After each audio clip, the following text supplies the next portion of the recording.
मांगना सबके बस की बात नहीं। मांगने के लिए भी नम्र व दीन होना पड़ता है और अहंकारी मनुष्य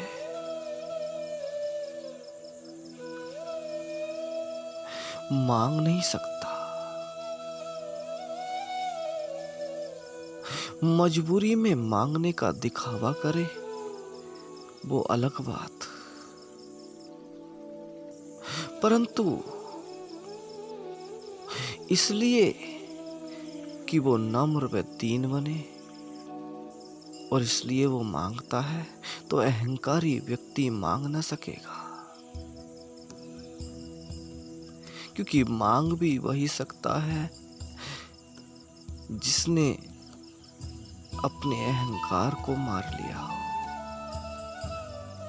इसलिए बुद्धों ने मांगने का मार्ग चुना।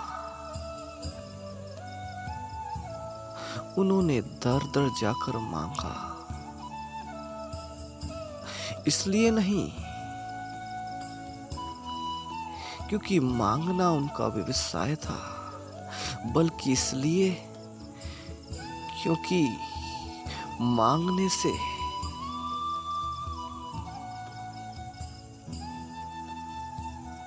वो अपनी नम्रता और दीनता देखना चाहते थे और उन्होंने देखी।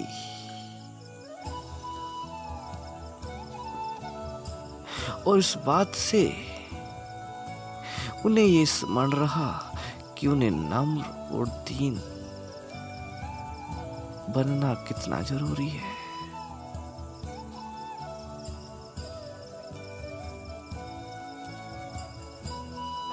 क्योंकि महात्मा बुद्ध ने अपने राज्य सिंहासन को छोड़कर,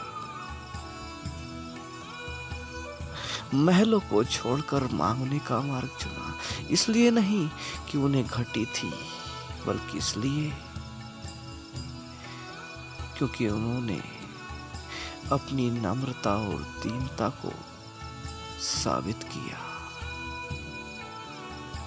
इसलिए मैं कहता हूं, मांग भी वही सकता है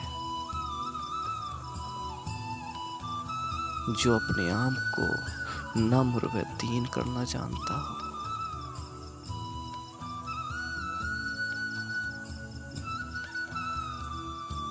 लेकिन बुद्धों ने जो संसार को दिया और उसके बदले जो संसार से उन्होंने लिया, वो कोई लेने में लेना ना हुआ। क्योंकि जो उन्होंने दिया उसकी तुलना उससे करी ही नहीं जा सकती जो उन्होंने लिया।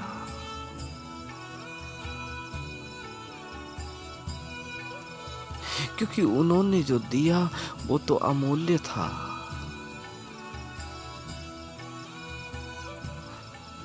लेकिन लोगों से जो मांगा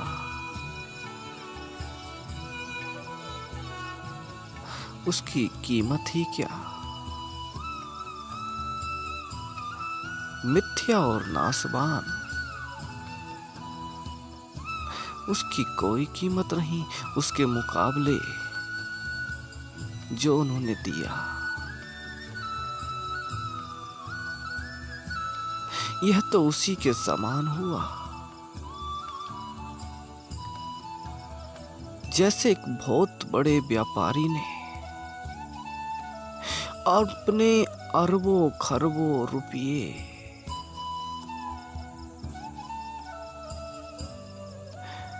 एक गरीब व्यक्ति को दान कर दिए हो और वो व्यक्ति अपनी टूटी झोपड़ी में से 4 आने निकालकर उस अमीर व्यक्ति को दे, याद रखो, ये कोई देने में देना ना हुआ, क्योंकि जिसने अरबों खरबों रुपए उस गरीब को दे दिए हों, यदि वो गरीब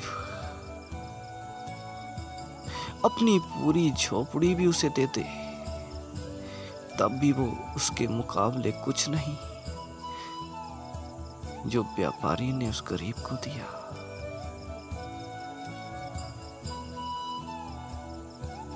इसलिए मैं कहता हूं, मैं जो तुम्हें दे रहा हूं,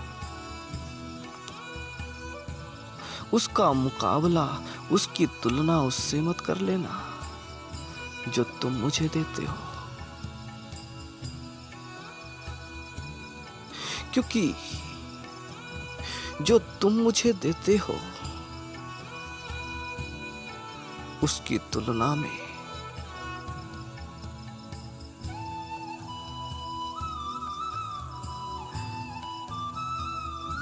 उसकी कीमत नहीं आंकी जा सकती जो मैं तुम्हें देता हूं।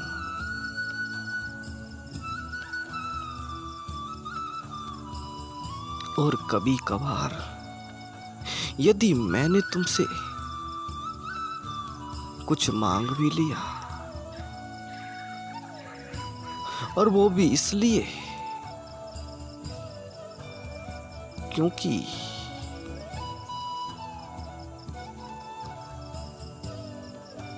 जो लोग मेरी सुनने आते हैं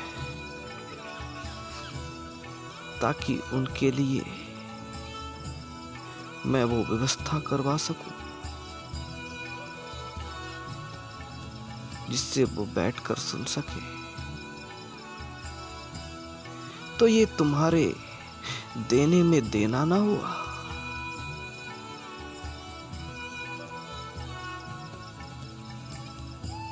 लेकिन फिर भी मैं आभार व्यक्त करता हूं उनका जो योगदान करते हैं, लेकिन ये उसकी तुलना में कुछ नहीं जो मैं तुम्हें देने की कोशिश कर रहा हूं और दे रहा हूं।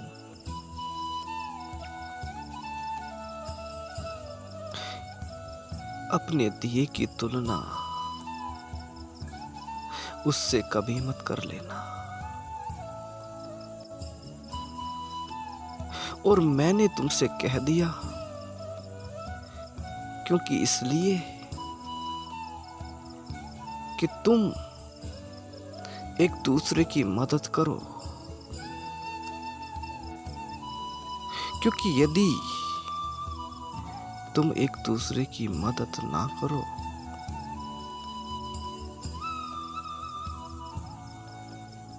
तो ये मेरी ही नहीं, उसकी भी तौहीन है जिसका ये द्वार है।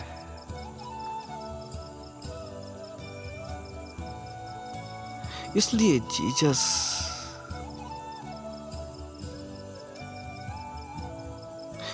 उन 5,000 को रोटी खिलाने का भी ध्यान रखते हैं। जीसस चाहते तो उन 5,000 व्यक्तियों को जिन्हें उन्होंने खाना खिलाया भूखा ही जाने देते, लेकिन ये सिर्फ उनकी नहीं बल्कि उनके पिता की भी तौहीन होती, क्योंकि जो इतना ना कर सके, भूखों को रोटी ना दे सके, उस पे वो कैसे भरोसा कर ले।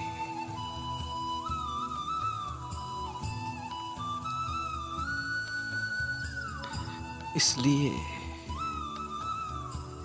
नानक ने लंगर की व्यवस्था कराई ताकि जो भी उनके दरबार में आए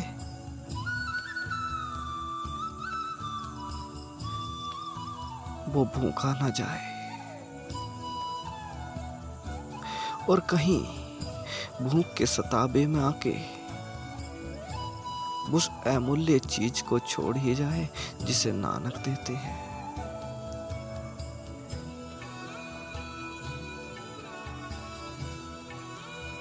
क्योंकि यदि उनके दरबार से कोई भूखा जाता है तो ये नानक की तौहीन ही नहीं, नानक के प्यारे की तौहीन भी है।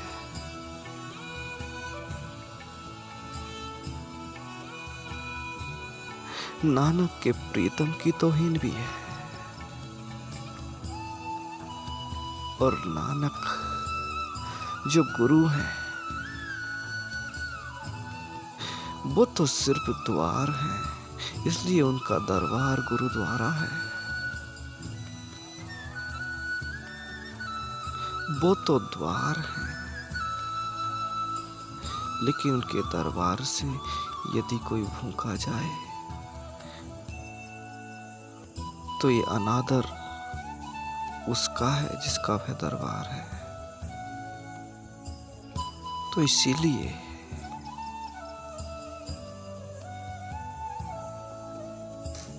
वह अपने दरबार में भेदभाव भी नहीं करते।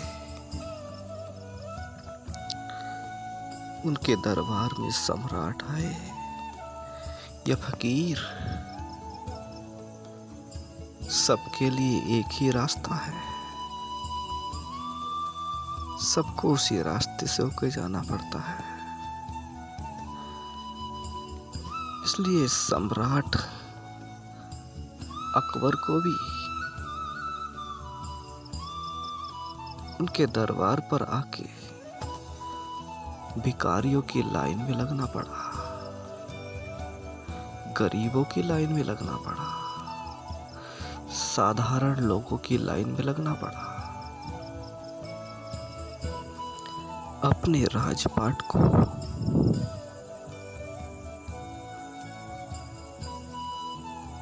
त्याग कर द्वार में प्रवेश करना पड़ा।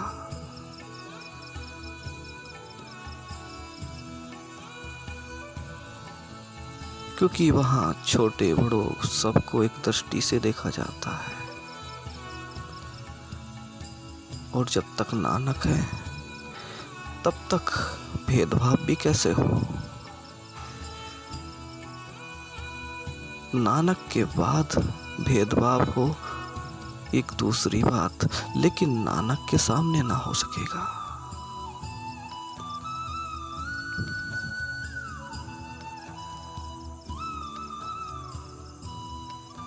जिस दरबार में तुम बैठे हो, ये जिस दरबार में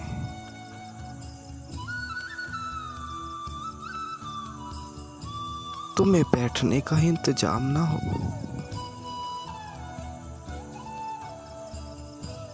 तुम्हें इतनी भी सुविधा ना हो कि तुम यहाँ पर बैठकर सुन सको, और तुम एक दूसरे की मदद करना भी न चाहो, तो ये अनादर मेरा ही नहीं उसका भी है जिसका यह दरबार है।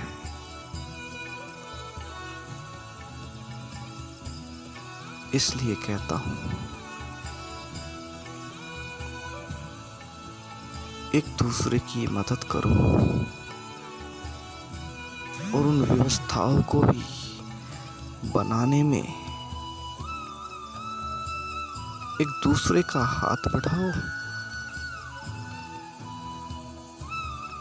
जिससे सभी का कल्याण हो,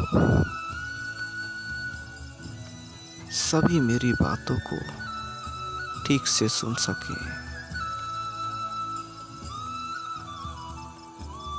जिससे